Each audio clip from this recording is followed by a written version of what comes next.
Hello दोस्तों, जय हिंद। Welcome back to the Sarkari exam fighter. तो 18 अक्टूबर फर्स्ट शिफ्ट जिसका भी एग्ज़ाम हो चुका है दिल्ली पुलिस का, उम्मीद करता हूं कि सभी लोगों का एग्ज़ाम बहुत अच्छा गया होगा। तो इस वीडियो में हम लोग क्वेश्चन डिस्कस करेंगे जीके, जीएस और कंप्यूटर के, जो कि आपके 18 अक्टूबर फर्स्ट शिफ्ट को क्वेश्चन पूछे गए थे। ठीक है, तो चलिए शुरू करते हैं। तो आपको एंड तक बने रहना है, अच्छे से एनालिसिस करना है। देखिए, जो अगर आप लोग PDF चाहते हो, जो अभी तक प्रैक्टिस सेट्स हुए हैं और जितने भी अभी तक जीके के इंपॉर्टेंट वीडियो हुए हैं उनकी अगर आप लोग PDF चाहते हो तो टेलीग्राम चैनल ज्वाइन कर लेना। सरकारी एग्ज़ाम फाइटर के नाम से टेलीग्राम चैनल है, उस पर आपको सभी PDF मिल जाएंगे जितने भी अभी तक क्लासेस हुए हैं। ठीक है, चलिए देखिएगा क्वेश्चन क्या क्या पूछे गए थे, आज हम उनके ऊपर चर्चा करते हैं। देखिए, पहला जो क्वेश्चन था आज का, एक क्वेश्चन पूछा गया था कि स्वर्ण सिंह समिति जो थी उससे क्या संबंधित है, उस चीज़ से क्या संबंधित है, इस तरीके से क्वेश्चन पूछा गया था। तो देखिए, जो स्वर्ण सिंह समिति है उसकी सिफारिश पर क्या किया गया था, जो भारतीय संविधान में अपने जो मौलिक कर्तव्य हैं उनको जोड़ा गया था, जो कि अनुच्छेद 51A के अंतर्गत आते हैं मौलिक कर्तव्य। ठीक है, अब भाग कौन से के अंतर्गत आते हैं, जो अपने मौलिक अधिकार हैं, मौलिक कर्तव्य हैं, वो आते हैं भाग 4 के अंतर्गत। ठीक है, तो इस तरीके से यहाँ पे आप लोग इसकी डिटेल्स को अच्छे से पढ़ सकते हो। स्वर्ण सिंह समिति यहाँ पे 42वें संविधान संशोधन के तहत इसको जोड़ा गया था, जो कि 1976 में हुआ था। अब आप लोग ऑप्शन अगर जो लोग दे करके आए हैं तो उनको पता होगा कि क्या क्या ऑप्शन आए थे।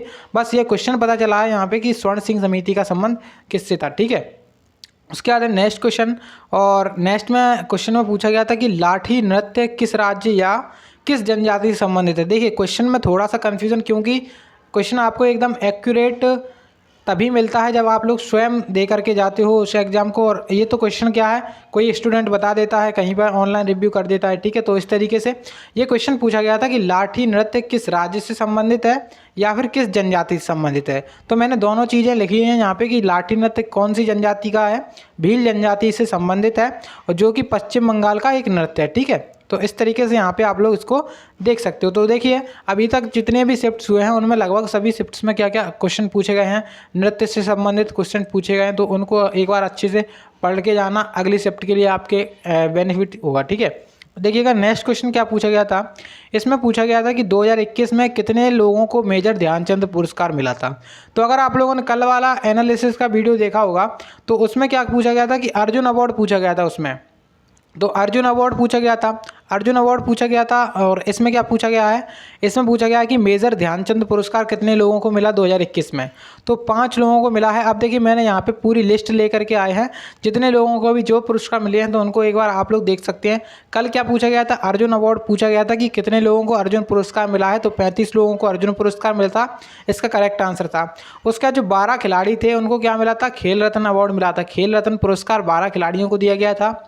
10 खिलाड़ियों को द्रोणाचार्य पुरस्कार दिया गया था। और मेजर ध्यानचंद पुरस्कार कितने खिलाड़ियों को दिया गया था, 5 खिलाड़ियों को दिया गया था, जो कि आज की शिफ्ट में पूछा गया था क्वेश्चन। अगर आप लोग इनको देख लेना एक बार, आपके शिफ्ट में आ जाए क्वेश्चन तो बहुत अच्छी बात है। ठीक है, चलिए उसके बाद है नेक्स्ट क्वेश्चन। और नेक्स्ट क्वेश्चन में क्या पूछा गया कि हड़प्पा सभ्यता में जुटे हुए खेत का साक्ष्य किस स्थल से मिले हैं। तो देखिए, जो हड़प्पा सभ्यता थी उसमें जुटे हुए खेत के साक्ष्य कहाँ से मिले हैं, तो वो मिले हैं कालीबंगा से। कालीबंगा, अब आप ये बताएंगे कमेंट बॉक्स में कि कालीबंगा कहाँ पर स्थित है। ठीक है, चलिए उसके बाद नेक्स्ट क्वेश्चन है। और नेक्स्ट क्वेश्चन में पूछा गया था कि सैला नृत्य किस राज्य से संबंधित है। तो देखिए, मैंने अभी पिछला एक बार बताया कि लाठी नृत्य और सैला नृत्य। तो आपको एक बार नृत्य अच्छे से पढ़ के जाने हैं कि कौन सा नृत्य कहाँ से राज्य से और किस जनजाति से संबंधित है। जो सैला नृत्य है क्या है, एक छड़ी नृत्य है जो कि छत्तीसगढ़ और मध्य प्रदेश में मनाया जाता है। अब यहाँ पे कहाँ पे, सरगुजा, छिंदवाड़ा और बैतूल जिले के लोगों के बीच में प्रसिद्ध है ये सब चीज़ें। जो सैला नृत्य कहाँ का आ जाएगा, छत्तीसगढ़ और मध्य प्रदेश का। अब आप लोग ये देखिएगा कि ऑप्शन में क्या क्या थे, वही आपका यही आंसर हो जाएगा, छत्तीसगढ़ और मध्य प्रदेश। ठीक है, नेक्स्ट क्वेश्चन पूछा गया था। तो नेक्स्ट में क्या पूछा गया था कि 2021 में सड़क एवं परिवहन मंत्री कौन है। कल का अगर आप लोगों ने देखा होगा, कल के पेपर में भी एक मंत्री पूछे गए थे आपसे, लेकिन उसमें स्वास्थ्य मंत्री पूछे गए थे।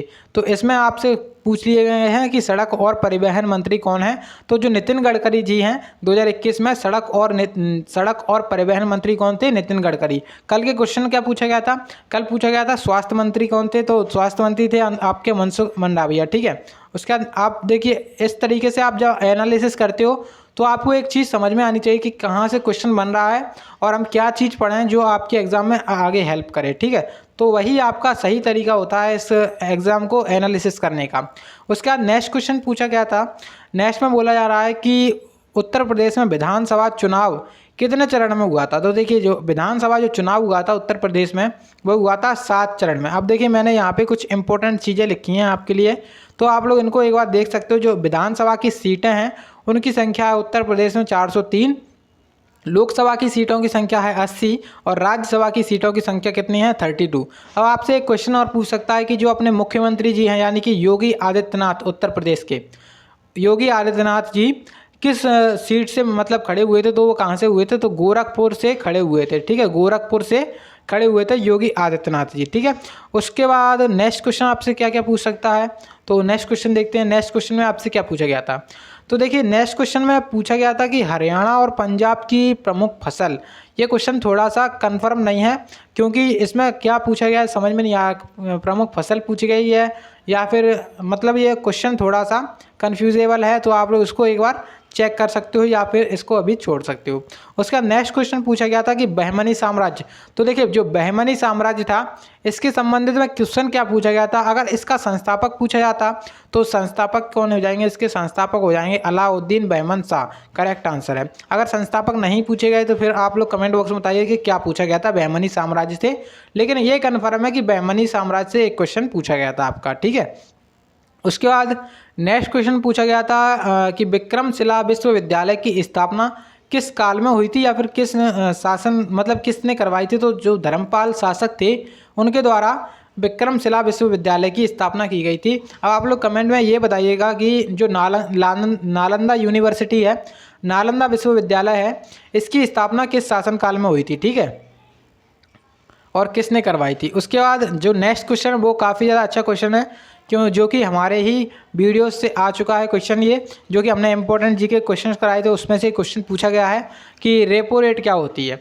तो देखिए जो रेपो रेट होती है वो क्या होती है, सबसे पहले हम आपको बताते हैं। जो एक RBI होता है, RBI यानी कि reserve bank of India, RBI reserve bank of India जो होता है वो किसी दूसरी बैंक को, जितनी भी बैंक हैं उनसे मतलब दूसरी बैंकों पर उधार से जो पैसा देता है RBI उसको कहते हैं, और जिस दर पे देता है उस दर को क्या कहते हैं, रेपो रेट कहते हैं। ठीक है, रेपो दर कहते हैं।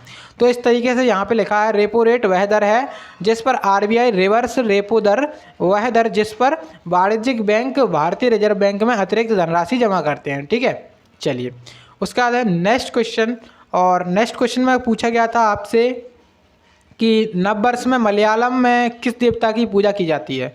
तो देखिए जो नववर्ष होता है मलयालम का उसमें एक देवता होते हैं विशु, जो कि विष्णु भगवान का ही एक रूप माने जाते हैं। तो विशु की जो पूजा की जाती है कहाँ पे की जाती है, मलयालम में।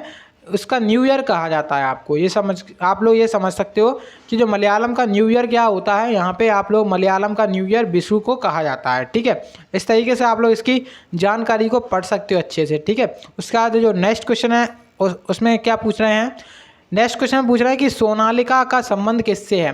सोनालिका किससे संबंधित है। तो देखिए जो सोनालिका होती है वो क्या होती है, गेहूं की सबसे उन्नत किस्म को क्या कहते हैं, सोनालिका कहते हैं। ठीक है, तो इस तरीके से करेक्ट आंसर हो जाएगा गेहूं की सबसे उन्नत किस्म। ठीक है, तो इस तरीके से जो आज के क्वेश्चंस थे उनका हमने एनालिसिस कर लिया। अब आप लोगों को क्या करना है, जो मैंने आपके जीके वाले वीडियोस बनाए हैं उनको एक बार जाकर जरूर देख लेना। आपके एग्ज़ाम के पॉइंट ऑफ व्यू से बहुत ज़्यादा इंपॉर्टेंट है एनालिसिस करना, उनका अच्छे से तैयार करना उन क्वेश्चंस को। ठीक है, और अगर ये वीडियो अच्छी लगी है तो प्लीज़ एक बार वीडियो को लाइक करना और दोस्तों के साथ शेयर कर दीजिएगा। चलिए मिलते हैं अगली वीडियो में, तब तक के लिए जय हिंद जय भारत।